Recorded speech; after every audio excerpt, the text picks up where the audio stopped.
বন্ধুরা আমি 1 মিনিটে শিখিয়ে দেব এই ধরনের ফটো কিভাবে জেনারেট করতে হয়। তো সর্বপ্রথম আমরা আমাদের ফোনে থাকা ChatGPT অ্যাপসটি ওপেন করে নিব এবং অ্যাড ফটোতে ক্লিক করে দিব।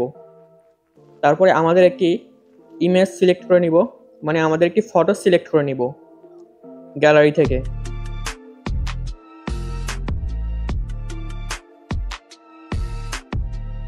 তো আমাদের ফটো সিলেক্ট করা হয়ে গেলে তারপরে আমরা এখানে একটি প্রম্পট লিখে দিব।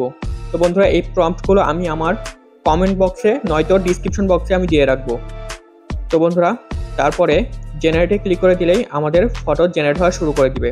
তো দেখতেই পাচ্ছেন বন্ধুরা কত প্রিমিয়াম কোয়ালিটির ফটো এডিটিং হয়ে চলে আসছে, জেনারেট করে দিছে, কত হাই কোয়ালিটির ফটো জেনারেট করে দিছে দেখেন।